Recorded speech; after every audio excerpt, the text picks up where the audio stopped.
এই সিলেটের বিভাগ তখন মাত্র শাস্তি পাবো। কেন সিলেট যাবেন?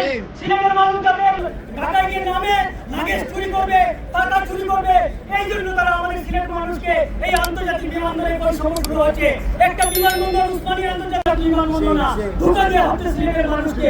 এই যে বঞ্চনা সিলেটের মানুষের, আমরা আজকে সিলেটের প্রবাসী মন্ত্রী আছেন, আমরা মনে করি সিলেটের মানুষকে যারা মনে করেছেন যে আমরা বুকা, আমরা বুকা নয়, আমরা চাকলঙ্গের স্বচ্ছ পানির মতো নরম, কিন্তু সাদা পাথরের যে শক্ত পাথর আছে সেই সাদা পাথরের শক্ত পাথরের মতো আমরা কিন্তু বিগড়ে গেলে শক্ত হয়ে নামি।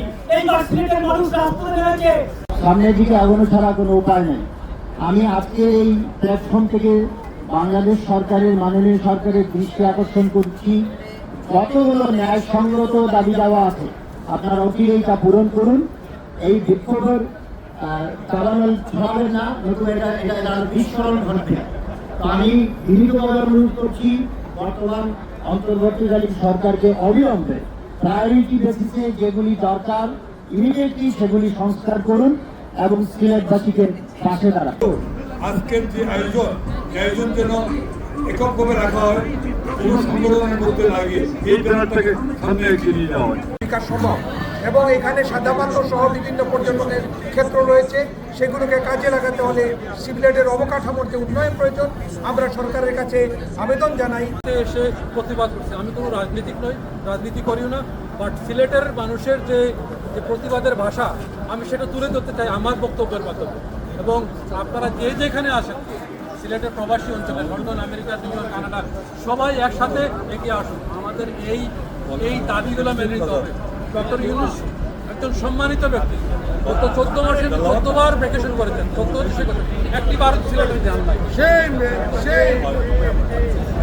বর্তমান সরকারের উচ্চ, আপনারা যদি এই উচ্চকে যদি কাজে লাগাতে চান, তবে সিলেটবাসী যদি একবার রিমিটেন্স বন্ধ করে দেয়, দেখবেন সিলেট গাকে বলে। আমার বোন শালীনা উদ্দিন আপার পরে আসলে কিছু বলার থাকে না। তারপরে ওনার কথা যদি আবার বলি যে সিলেটের অভ্যন্তরে এবং বৈদেশিক মুদ্রা সিলেটবাসীরা এই যে বিদেশে যারা আছেন তাদের মধ্যে সবচেয়ে সর্ববৃহত্তর বৈদেশিক মুদ্রা আসে সিলেটবাসীর কাছে। বাইরে এই দাবি সম্ভব না। লাখ লাখ মানুষ, কোটি কোটি মানুষ রেমিটেন্স পাঠান, এই পাঠান সেই পাঠান, সকলটা এখন সিলেট থেকে যাই খানোর সময় খালি খন রাখকটা সামনে উঠি, এখন আর সামনে সিলেট বিভাগে তার চিঠে ফুটাও নাই। আজকে এই প্রবাস থেকে সিলেটের মানুষ ঐক্যবদ্ধভাবে এটাই বলতে চায় যে আমরা সিলেটের মানুষ ন্যায্যভাবে অন্যান্য বিভাগে, অন্যান্য জেলায়, অন্যান্য থানায় যেভাবে পাচ্ছে আমরাও যেন সিলেটের মানুষ সেইভাবেই পাই। আমরা প্রধান কিচ্ছু চাই নাই, প্রধান অবশ্য পাওয়ার দাবি রাখি সিলেটের মানুষ। সিলেটের মানুষ যেভাবে গর্জে উঠেছে, সকালে ঘুম থেকে উঠলে দেখো তারা আমেরিকার মানুষ আজকে কি আন্দোলন শুরু করছে। আমরা বিশ্বাস করি সিলেটের মানুষের উস্কাই নাই চল, এই উস্কানিতে কি আর রাখতে পার। এটা সিলেটি হলোর গুড়দাও আলাদা, রেস্টুরেন্ট খুলিয়া দিলে উপরে মাথাটা কি ফাবর উন্ত হল যা ও মাথা মাথা তাকে ফানি এক পর্যন্ত সাজে দিলা অলরে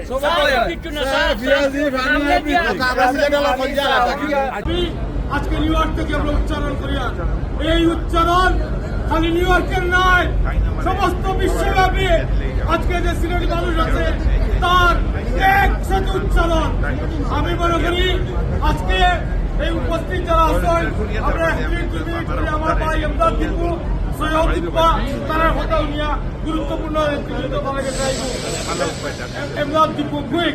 আমি মনে করি সিলেটের মানুষ বিরক্তি প্রকাশ করতেছে, এরপরে বিক্ষুব্ধ হবে, এদের সামাল দিতে পারবেন না। সুতরাং পরিস্থিতি খারাপ হওয়ার আগেই সরকারে যে আসছেন, যে আছেন, যিনি আসবেন, আমরা রাজনীতি বুঝি না, সিলেটের উন্নয়ন নিশ্চিত করা না পর্যন্ত উন্নয়নের ধারাবাহিক লড়াই চলবে। সিলেটের সমস্যার সমাধান সোজা আঙ্গুলে ঘি উঠবে না, কিন্তু তেরা আঙ্গুল করা লাগবো। আর স্মারকলিপি দিয়া সমস্যার সমাধান 60-70 বছর তো দেখলাম, যা সিলেটর লাগে আদায় হয়েছে আন্দোলনে আদায় হয়েছে, কেউ কোনোদিন সিলেটর লাগে কিচ্ছু করছে না। জনতায় আন্দোলন করছে, জনতায় সফলতা পাইছে। তো সিলেটবাসী সারা জীবন থেকে একেবারে বাংলাদেশের রত্নগর্ভা বলা হয় সিলেটকে রত্নগর্ভা বলা হয়। এটা কোনো শব্দের কোনো খেলা না, এটা রিয়েল। এবং সিলেটবাসী যেমন তার প্রাকৃতিক সম্পদ, আপনি যদি ফরেন এক্সচেঞ্জ, ফরেন রেমিটেন্স সব কিছু থেকে সিলেটবাসী সারা বাংলাদেশের ইকোনমিকে আপনার সবসময় উজ্জীবিত করে রেখেছে। আজকে এই অবস্থায় সিলেটবাসী আজকে কেন এই জ্যেষ্ঠনাইটে বিক্ষোভ করবে তার দাবি দেওয়ার জন্য? সিলেটবাসী বাংলাদেশের উন্নয়নে যে কন্ট্রিবিউশন রাখতেছে, এই কন্ট্রিবিউশনটাকে যদি একটু ডাইভার্ট করে সিলেটের উন্নয়নে ব্যয় করা হয়, তাহলে সিলেটবাসী আরো বেশি কন্ট্রিবিউট করবে বাংলাদেশের উন্নয়নে। আমি মনে করি যে গভর্নমেন্টের খুব সহজেই এই বিষয়টি গুরুত্বের সাথে বিবেচনা করা উচিত এবং সিলেটের যে দাবি দেওয়া, এই দাবি দেওয়া পূরণে এগিয়ে আসা উচিত। এক সপ্তাহের উপর থেকে সিলেটের মানুষ, আপনারা জানেন 24 ঘন্টা লাগে, 17-18 ঘন্টা লাগে সিলেট থেকে ঢাকা যেতে। আমাদের বিমানের ভাড়া বাড়িয়ে দেওয়া হয়েছে। সমাজের মানুষ যাতে ঢাকায় গিয়ে নামে লাগেজ চুরি করবে, টাকা চুরি করবে, এই জন্য তারা আমাদের সিলেট মানুষকে এই আন্তর্জাতিক বিমানবন্দরে বৈষম্য শুরু হয়েছে। একটা বিমানবন্দর উসমানী আন্তর্জাতিক বিমানবন্দর নাম দেওয়া হয়েছে, এটা সম্পূর্ণ ভুয়া বিমানবন্দর, কোনো আন্তর্জাতিক বিমানবন্দর না। ধোঁকা দেওয়া হচ্ছে সিলেটের মানুষকে। বাংলাদেশের অবকাঠামোগত যে অবস্থা, রাস্তাঘাটের যে অবস্থা, আর বিশেষ করে আমি তো একজন প্রবাসী ডোমেস্টিক ফ্লাইটে সিলেট থেকে ঢাকায় আসা যাওয়া করেছি, কিন্তু সেখানে গিয়ে আমি ঢাকা সিলেট মহাসড়ক যে একটা প্যারালাইজড অবস্থায় রয়েছে এবং মানুষের যে ভোগান্তি সেটি সেখানে শুনে এসেছি, মানে দেখে এসেছি। তা আমার মনে হয় যে এটি সিলেটবাসীর প্রতি এটি বিমাতাসুলভ আচরণ। আমি তাদের সাথে একমত। আমরা তো সবাই সাফার করি, আর আমরা নৌকা চাই 20 ঘন্টা 22 ঘন্টা লাগি যায়, সিলেট থেকে ঢাকা যাইতে লাগে 12,000 টাকা লাগি যায়। বৈষম্য শিকার না নি আমরা। কিন্তু ঢাকা থেকে সিলেট যাওয়ার পথে প্রথম হলো যে আমাদের কোনো নিরাপত্তা নাই। আমাদের সিলেটের আমাদের যে উন্নয়নের যেটা আসছে, আমাদের 6 লেন রাস্তা হওয়ার দরকার। আমাদের রাস্তায় 14 ঘন্টা 15 ঘন্টা রাস্তায় আমাদের রাত্রেবেলা আমাদের ডাকাতদের হামলা আমাদের শিকার হতে হয়। এই প্রবাসীর ফ্যামিলি নিয়ে মানুষ অনেকে যখন যাইতে যাচ্ছে না এগুলা দেখে। বর্তমানে এই যে বিদেশে যারা আছেন তাদের মধ্যে সবচেয়ে সর্ববৃহত্তর বৈদেশিক মুদ্রা আসে সিলেটবাসীর পক্ষ থেকে। সবচেয়ে বেশি খনিজ সম্পদ বাংলাদেশ থেকে যায় সিলেট বিভাগ থেকে।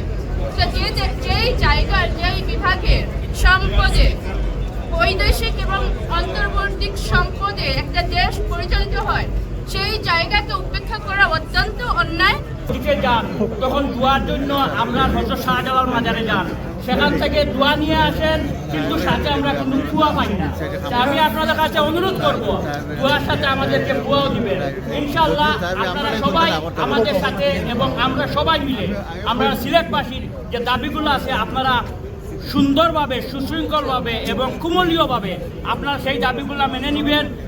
যে অচলাবস্থা চলছে, ঢাকা সিলেট সড়কপথের যে দুরবস্থা, বিমানের আন্তর্জাতিক এয়ারপোর্ট ঘোষণা করা হলেও কাজ কিছু হচ্ছে, কিন্তু পূর্ণাঙ্গ কাজ হচ্ছে না। আমরা চাই যে বরাদ্দগুলো হয়েছে ইতিমধ্যে সেগুলোকে কাজে লাগানোর জন্য, সেগুলোকে কাজে লাগাতে হলে সিলেটের অবকাঠামোর যে এইটা আমাদের, আমি কি বলবো, আমাদের ন্যায্য দাবি আজকে আমাদের দেয়াল পিঠে ঠেকে গেছে, আমাদের ওয়ালের পিঠ ঠেকে গেছে। Subscribe now and press the bell icon. Never miss an update.